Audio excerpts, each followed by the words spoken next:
Hey, welcome back for another adventure. Today, we're going to do something different. We're going to go take a look at somebody else's shop. You know, I don't know about you, but I watch shop tours on YouTube to get ideas for my shop. And most of them that I see, they're these big fancy shops that they've spent thousands of dollars to build.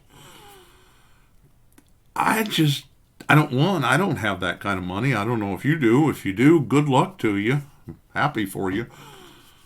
I'm looking to do things as cost effectively as I can for my shop, because quite honestly, I'd rather spend my money on buying tools.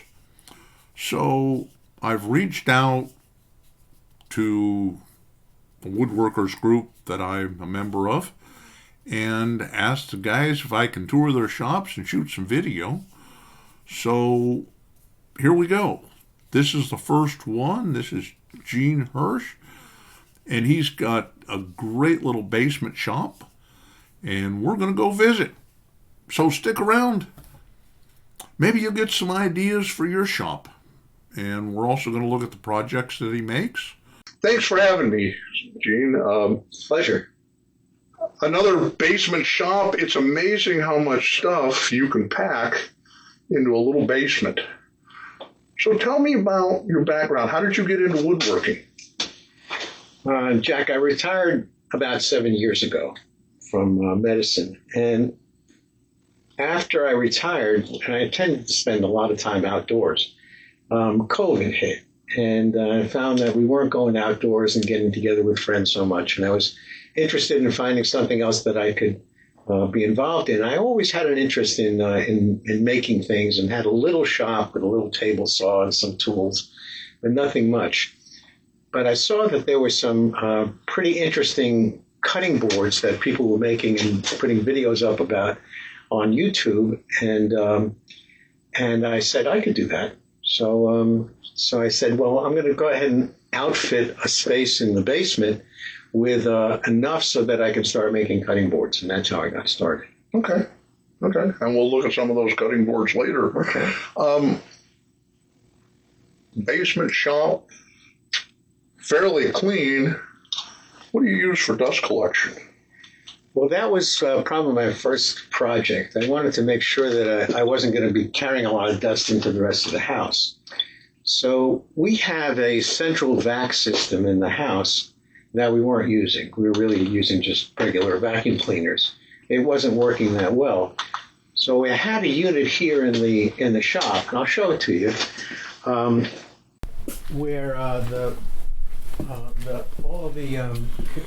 conduits ended up being connected to this one central vac.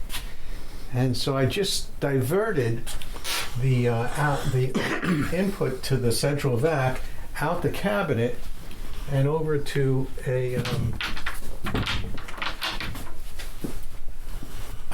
dust collection system that I got at a Rockler, and then use this as the basis of the dust collection system for the shop. And right now I haven't yet made the connections to be able to just switch from one to another. I actually take the hose from the input section here and hook it up to the machines as I'm using them. And I have a second, just a shop vac on this side of it to collect dust from the areas where I'm working here. I just got this benchtop jointer that it's also hooked up to this shop vac that I use on this side of the shop. And then just a little bit of a filtration system that I put up above so that we can use that to collect there on the shelf. Yeah, to collect that. It should be hung up from the ceiling, but my wife won't let me get on ladders anymore, so that's about where I am with the dust collection. Okay. But it works well, and I try to clean up each day after I work in the shop, and then that keeps it down a lot. You can't get your wife to do it, huh? Not this time. You know, I'm having that same problem. I keep telling her job was to clean the house. That doesn't include your shop. But she does come and consult on some of the stuff that I'm working on, which is very nice. I really appreciate that. I see you've got a Bauer little desktop joiner here. Yeah, what do you think of it? This works great for me. It's just got it doesn't have one of those fancy spiral cutter heads, but it works well. And it's my newest edition. I just got this a couple of weeks ago. I found that Bauer had a great deal on an open box in their store, and I said, "Well, this is exactly what I'm looking for." Mm-hmm. So it was pretty inexpensive. I think this was about $170 on an open box, which was $100 less than their sale price even. So that worked out for me. Yeah, I just picked up a couple battery-powered drill and driver. They're running a special, buy an 8 amp hour battery, get a tool for free. Yeah. So I bought the battery and got a 1/2-inch hammer drill to go with it. Yeah. You try to keep the same battery, the same power system. So I have a lot of DeWalt stuff, but I've got a Wen, some Wen power tools over there, Bauer over here. But you mix and match whatever. And you're a pegboard enthusiast. Yeah. Well, this is the only way I could really keep my tools available, and so it works out. I had it suspended from the ceiling to stabilize it, but it works. And then I've had this vise for probably 40 years, and it's tried and true, and it's got a little anvil, so that works. Mm-hmm. And the rest of the stuff is I finally got a chop saw. Before we move over there, let's look at the rest of the stuff in here. You've got little DeWalt table saw. Yeah, so this is the workhorse, and I have a crosscut sled a jig that I built that I used for making some of these cutting boards, and then I did get some precision miter gauge that works really well because I have to get some unusual angles on some of the 3D boards that I make, and that helps a lot. And then the planer. Your planer, which is the standard, DeWalt, what, 735 or so? Yeah, that's it. The 735. So it's a 13-inch, really a 12.5-inch planer, which limits the size of the boards that I can make unless I did something like on this particular board.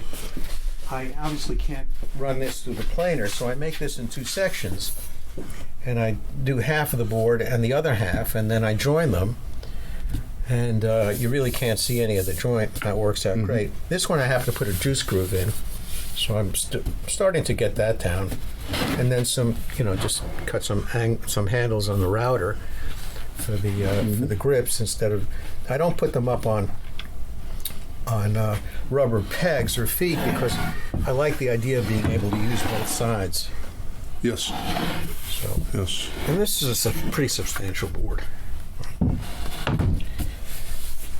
And then your little router table. That looks like Rockler. Yeah, I got this because it can just go up against the wall, and it's not very big, but it really serves the purposes. I'm still working on router skills, and I find that to be a challenge, but I'm going to get there. Yeah, they make it look so easy online, and then you start doing it. Yeah, and really. There's so much that you have to watch for. You do, and you really have to clamp down your work if you're doing it freehand, and on the table you have to be careful and make sure that I find that these feather boards are really important. So I have a couple of those, and I hate those things. Yeah, but they work. They keep it stable. Well, I'm too old school. I've been doing this for 50 some years.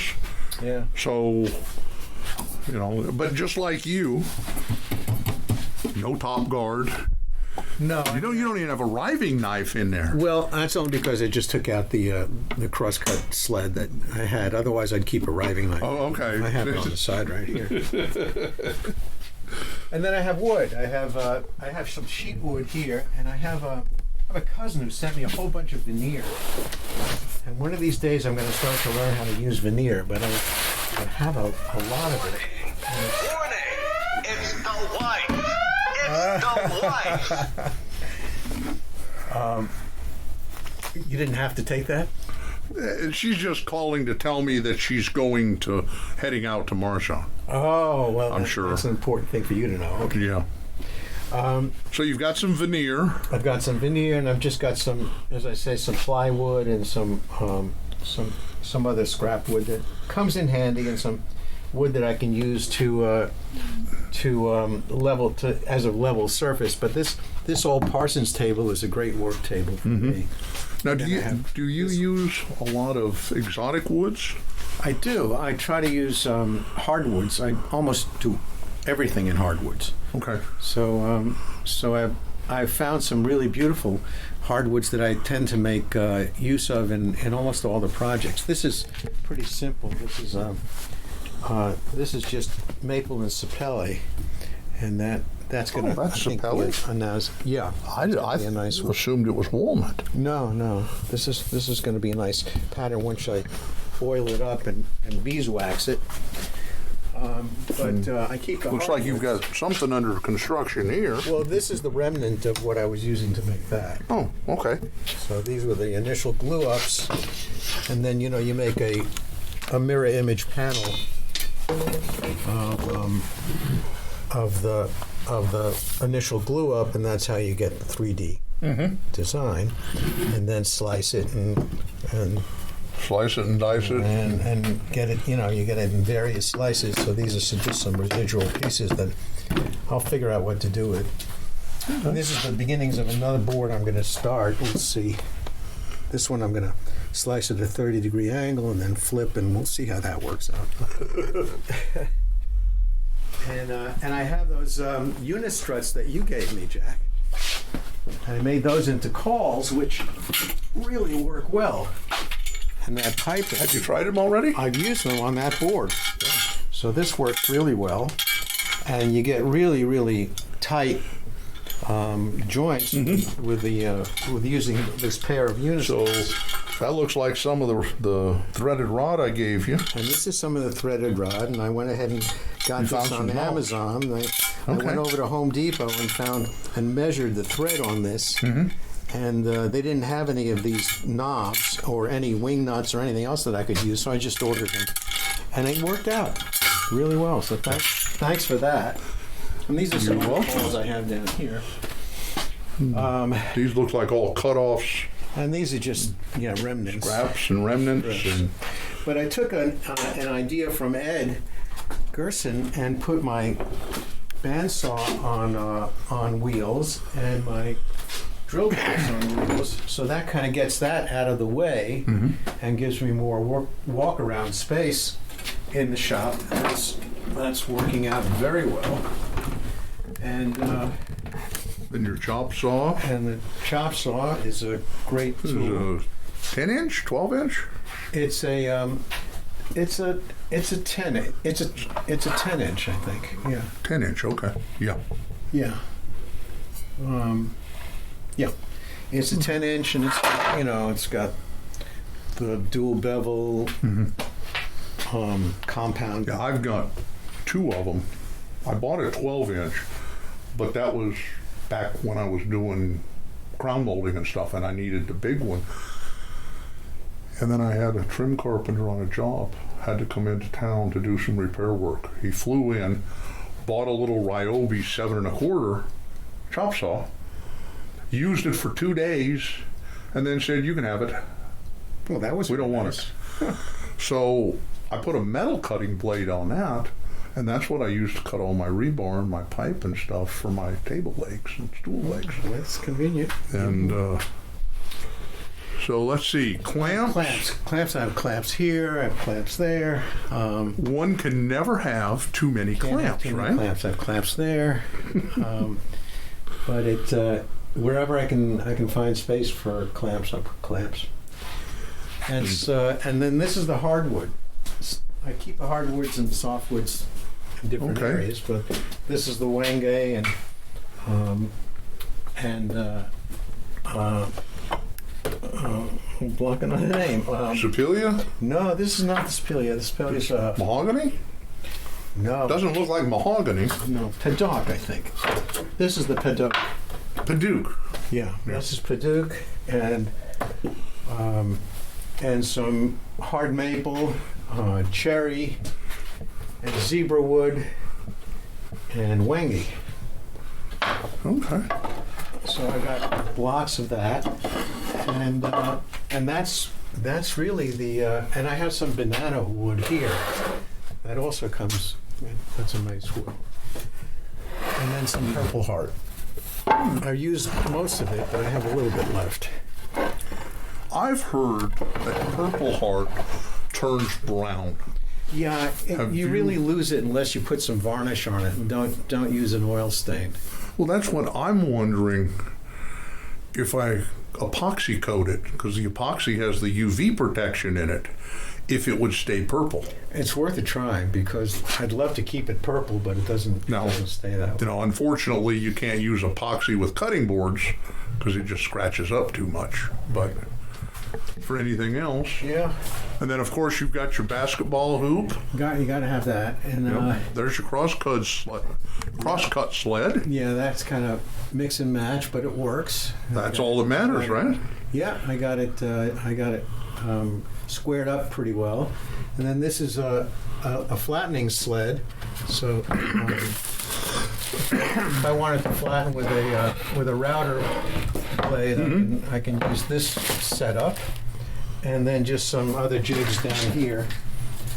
Something for doing some box joints, and I just kind of put together some other stuff. I started making some coasters, but I never liked the way they came out, so I didn't finish that. And this is an interesting jig. It's for pattern cutting on a bandsaw. So you have it fit up against the bandsaw, somewhat like this, and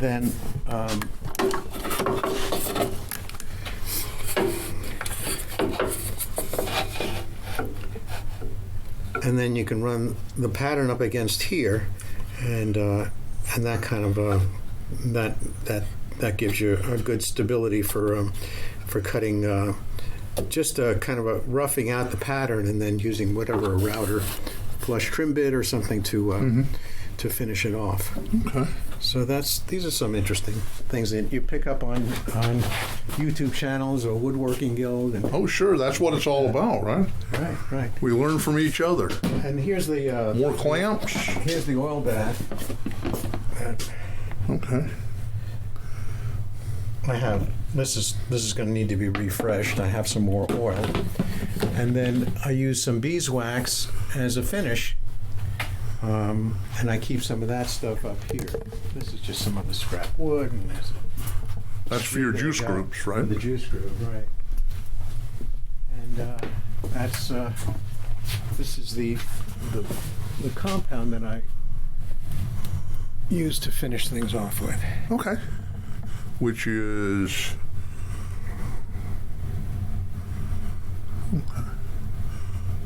really good smell to it also.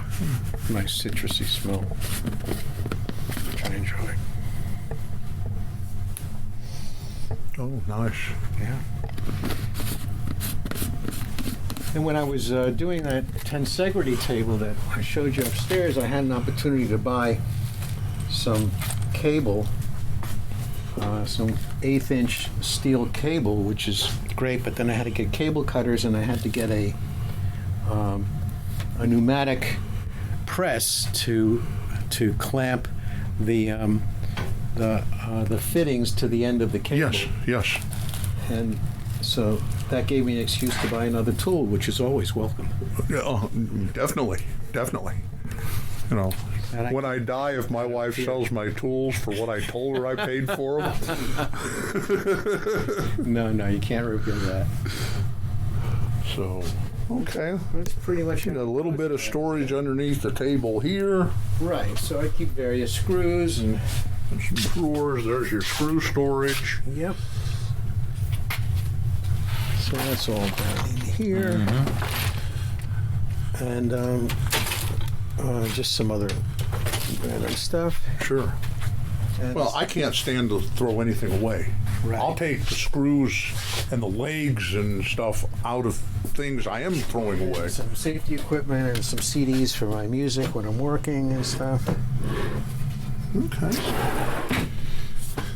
And there it There's is. an unfinished bat house. If anybody's interested in a bat house, Bad house. yeah, we can finish that up. And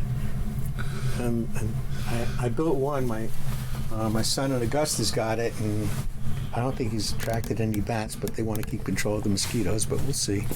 How does the ball? How does that work for This you? is a good. This is a really helpful extension to use.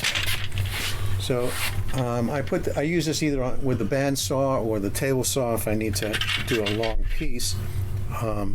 So you can either use the ball bearings and lay the piece on that, or Oh, so it's got the roller in it also. yeah,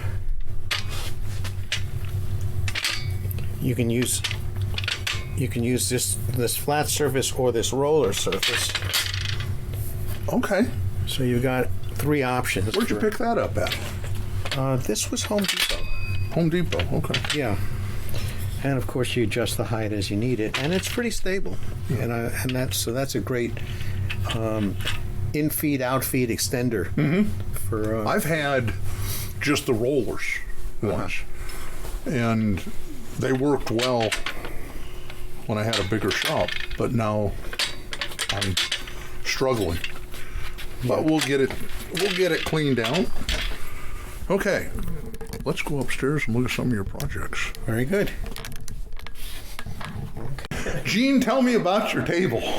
Well, this is called a tensegrity table, and it's a design that combines the tension and compression forces to balance the tabletop on a single strand of 1/8-inch steel cable. And as you see, it kind of gives the impression that it's floating. These are not in any kind of tension. They're really here to prevent the table from tipping. But you can balance probably 200 pounds on that cable. I'm not going to move this around very much, but we just decided to put a glass sculpture on it, and I liked it, and we enjoyed it so much that I thought we'd put it right here in the entry. And it works well. This is zebra wood and birch that's been stained with a cherry stain on top. And the supports are very hardwood wengi, and again a zebra wood base. And it took longer to figure out the dimensions and do the calculations and make the drawings than it did to actually build it. So, do you use computer to draw, or? No, I just use a pencil and graph paper. Okay, you're old school like me. Yeah, little drafting skills that I picked up in high school. Okay, let's go look at some of the other things.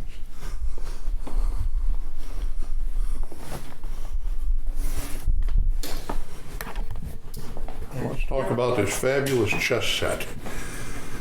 Yeah, this is an interesting design I saw online and decided to copy this, and so it's pretty cool. It adds another dimension to playing chess. These are just plastic chess pieces, but the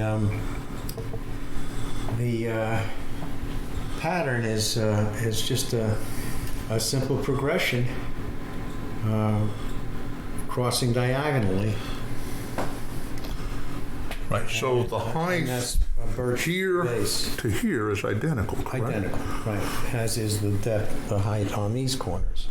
And so it's a step down, and the same thing for each of these rows, either a step down going this way or this way. at this transition, but it's a regular chessboard otherwise. That's fun.